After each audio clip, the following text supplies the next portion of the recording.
ये कौन है? ये है मम्मी और ये है पापा। एक दिन आपको भी ऐसा ही राजकुमार मिलेगा। वाव, ये भी मिलेगा। कैसे मिलेगा? सोने का रेट तो बढ़ता ही जा रहा है और इसकी शादी तक क्या पता कहाँ पहुँचेगा। टेंशन मत लो, पीसी ज्वेलर की ज्वेल्स फॉर लेस स्कीम है ना, जिसमें 12 किश्तें देंगे हम और 2 किश्तें देंगे पीसीजे। है ना फायदे का सौदा? Jeweller for generations, PC jeweller. ये है कोयला। चलिए इसे पावर प्लांट में डालते हैं, जहां इस्तेमाल होगी सुपर क्रिटिकल टेक्नोलॉजी, ताकि बने इतनी पावर जो दे रोशनी शिखा, अली और हरी काका के स्टडी लैंप्स को। ऐसे कई तरीकों को अपनाकर हम बनाते हैं पावर एक खुशहाल दुनिया के लिए। Jaiprakash power ventures limited, the power to do good.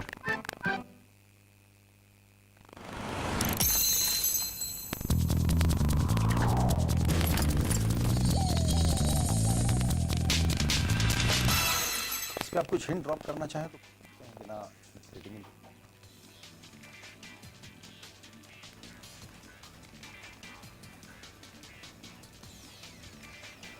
आइए, बातचीत हो रही है यहाँ पर हमारे विशेषज्ञों से कि इस बजट का क्या मतलब निकाला जाए। प्रदीप, हर साल मैं एक जुमला चाहता हूँ कि मैं इस्तेमाल नहीं करूँ, फिर करना पड़ता है, पुराने डायलॉग ढूंढने पड़ते हैं। वो है फिर से ये मेंटेनेंस का बजट है, इससे ज़्यादा कुछ नहीं। एक सवाल यहाँ मैं अजय चौधरी से लूँगा। जैसा अभी हम लोग बात कर रहे थे ब्रेक में जाने के दौरान कि कुछ ऐसा सिग्निफिकेंट और नहीं हुआ है। एक चीज़ जिस पर ज़्यादा चर्चा नहीं होती क्योंकि बहुत ग्लैमरस नहीं लगता कि रिसर्च एंड डेवलपमेंट के लिए क्या करेंगे, ज़्यादा एडवांस रिसर्च के लिए क्या होगा, कैसे हम अपना एक बेसिक इंफ्रास्ट्रक्चर ठीक करेंगे जहाँ नॉलेज ड्राइव हो सके। उस पर आपने कुछ पॉइंट ढूंढे? ऐसा है कि साहब वो जो अगले 5 साल का प्लानिंग कमीशन का प्लान था मैन्युफैक्चरिंग का, I am part of that steering committee. So one of the decision हमने जो लिया था कि इस बार डेप्थ ऑफ मैन्युफैक्चरिंग इंक्रीज करी जाए, और डेप्थ तब इंक्रीज होगी जब ज़्यादा इंडिया में R&D होगी। प्राइवेट कंपनीज में R&D बहुत कम होती है।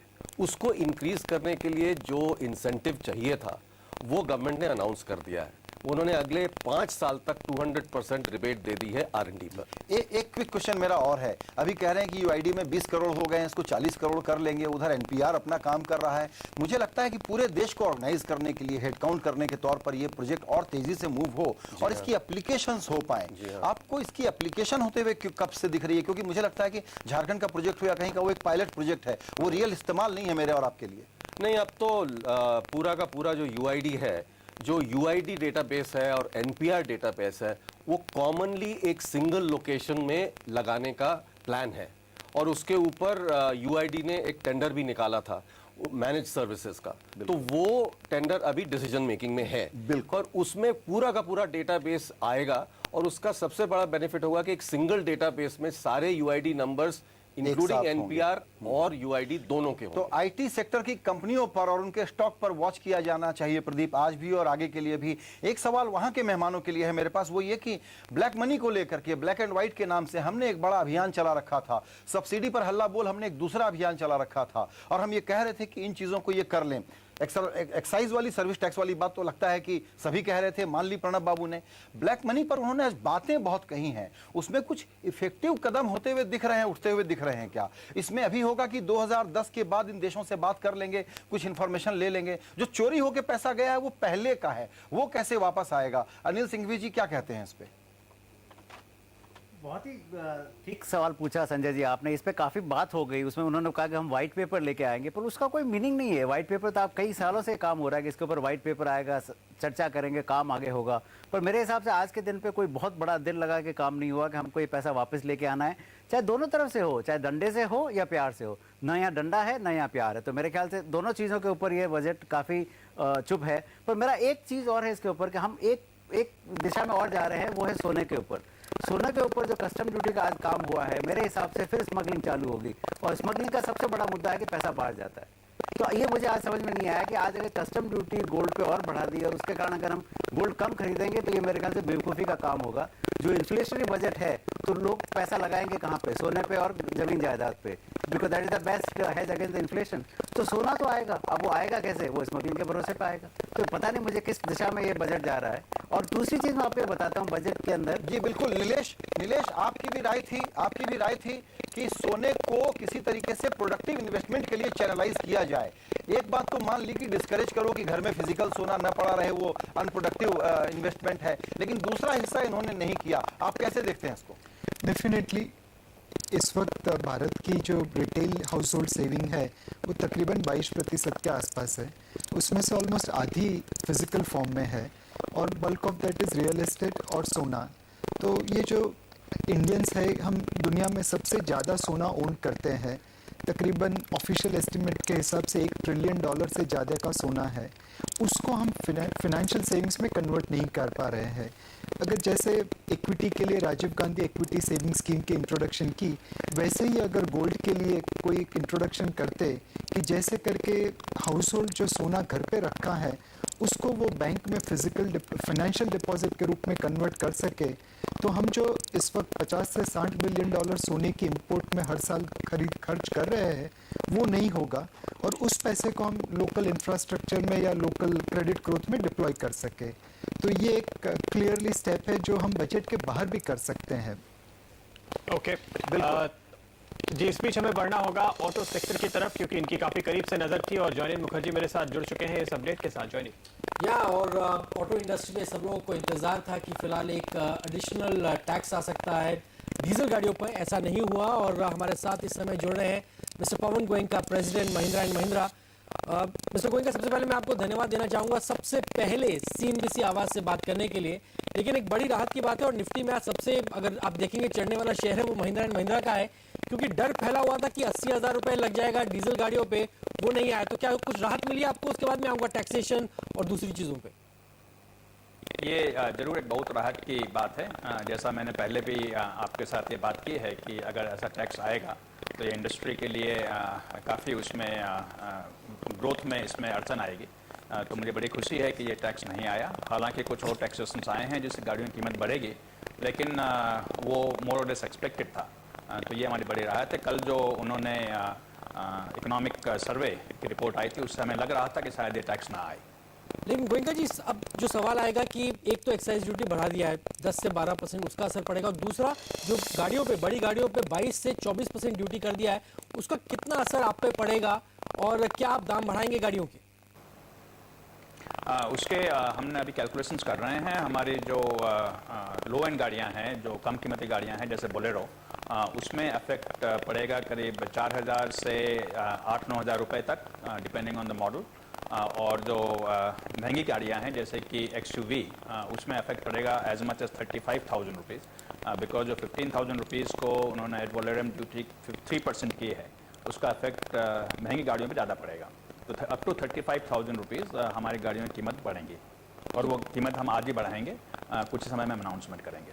तो क्या रेंज होगा 35,000 टॉप एंड पे, लेकिन सबसे लोअर एंड पे कितनी गाड़ियाँ महंगी हो जाएंगी? From minimum about 4,000 rupees for a vehicle like Bolero to a maximum of about 35,000 rupees. We are still calculating about 35,000 rupees for vehicles like XUV W8 model. लेकिन ये बहुत ही स्ट्रेंज बात है क्योंकि इस समय जब ऑटो इंडस्ट्री 2011 थोड़ा टफ साल था, 2012 भी टफ है, उस बीच में आप दाम भी बढ़ाए हैं, क्या डिमांड पे असर पड़ेगा? क्या आपके मार्जिन आपको लगता है थोड़ा सा इफेक्ट पड़ेगा या आप पूरा पास ऑन कर देंगे? देखिए, हमें पूरा पास ऑन करना पड़ेगा। अभी जो मार्जिन्स, आपको पता है कि सभी कंपनियों की मार्जिन्स काफ़ी डिप्रेस्ड रही हैं, तो इस समय हम एब्जॉर्ब करने की सिचुएशन में नहीं है, इसलिए हमें पूरा पास ऑन करना पड़ेगा।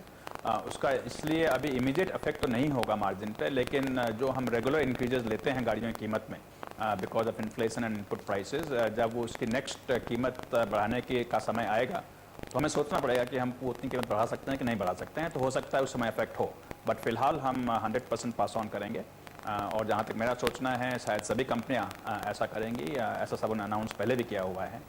सो that effect will have to be borne. And जैसा कि फाइनेंस मिनिस्टर ने कहा कि अभी जो इकोनॉमिक सिचुएशन है उसमें थोड़ी सबको एक तरह से उसमें बांटना पड़ेगा और कीमतें बढ़ाना हमारे लिए मतलब असंभव है कि हम कीमतें ना बढ़ाएं। राइट, मिस्टर महेंद्र, ये बताइए मिस्टर गोयनका कि जो पूरा बजट आपने देखा उसमें आप कितने नंबर देंगे वित्त मंत्री को, और क्या लगता है जो फिलहाल उन्होंने कॉर्पोरेट जगत के लिए किया है उससे आप कितने नंबर उनको देते हैं 10 में से? देखिए, नंबर देना आसान काम नहीं है, क्योंकि कई तरह के कॉन्फ्लिक्टिंग रिक्वायरमेंट फाइनेंस मिनिस्टर ने बैलेंस किए हैं। जैसा उन्होंने खुद कहा कि फाइनेंस मिनिस्टर का काम काफ़ी मुश्किल होता है इस समय, क्योंकि सभी business houses, politicians, policy makers एक तरह से जो उनके लिए अच्छी चीज़ें हैं उसके बारे में बात करते हैं। तो अभी और डिटेल्स भी अभी हमें पता नहीं है। Devil is always in details, so we will have to wait to see the details. But मैं ये कहना चाहूँगा कि ओवरऑल एटलीस्ट जो उन्होंने क्वालिटेटिवली कहा वो काफ़ी अच्छा कहा है। उनका ये कहना कि हम सब्सिडीज़ को हम 2% ऑफ जीडीपी तक कंट्रोल करेंगे, उनका 5.1% फिस्कल डेफिसिट को कंट्रोल करना। और जहाँ तक मैंने देखा है कि जो सब्सिडी उन्होंने अनाउंस की हैं, हालांकि काफ़ी उन्होंने अनाउंस की हैं, लेकिन most of them are on productive subsidies. So I would say that overall the rating will be good. I would say 7 or 8 rating, overall good. Corporate tax नहीं बढ़ा, MAT नहीं बढ़ा, direct income tax थोड़ा कम हुआ. So all of these are signs that I think will cheer general public and also the industry. बहुत बहुत धन्यवाद गोयनका साहब आज हमसे बात करने के लिए, और फिर से धन्यवाद सबसे पहले CNBC आवाज़ से बात करने के लिए और एक्सक्लूसिव जानकारी हमारे दर्शकों के लिए और सबके लिए कि फिलहाल वो अपनी गाड़ियों के दाम बढ़ा रहे हैं। 4,000 से 35,000 तक महिंद्रा एंड महिंद्रा की गाड़ियाँ महंगी हो जाएंगी। और अगर आप देखेंगे निफ्टी में टॉप गेनर भी महिंद्रा एंड महिंद्रा ही आज दिख रहा है, क्योंकि जितनी डर था उतना हुआ नहीं। जो पूरी की पूरी ये तो कॉस्ट बढ़ जाएगी। हमारे साथ अब यस बैंक के MD और CEO राणा कपूर जुड़ रहे हैं। डॉक्टर कपूर, सवाल यही है कि गाड़ी तो महंगी हो गई, एक्साइज जनरली बढ़ा है, तो शायद सभी चीज़ें महंगी होंगी, शायद मेरा घर भी महंगा हो जाएगा, तो क्या आप जल्दी ही थोड़ा कम से कम लोन सस्ता करके राहत देंगे?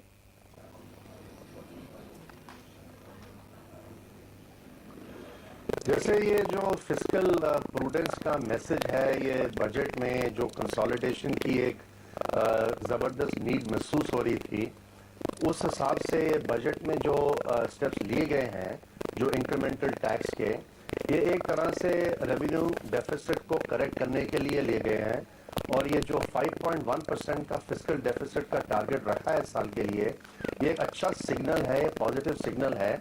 और ये जो minor increases in taxes is basically a roll back to pre crisis levels. So जैसे मुझे लगता है कि ओवरऑल जो बुनियादी सुविधाएं हैं इंफ्रास्ट्रक्चर में, बहुत अच्छे ECB और फ्यूल सप्लाई के और ओवरऑल इंफ्रास्ट्रक्चर बॉन्ड्स के कंसेशन आए हैं इस बजट में।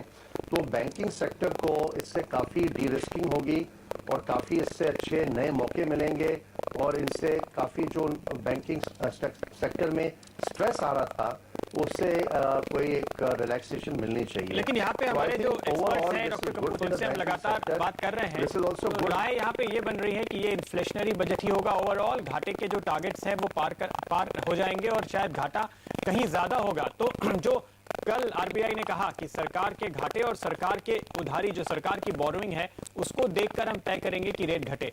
तो अब आपका अनुमान क्या है? क्या अप्रैल में RBI रेपो रेट घटाएगा?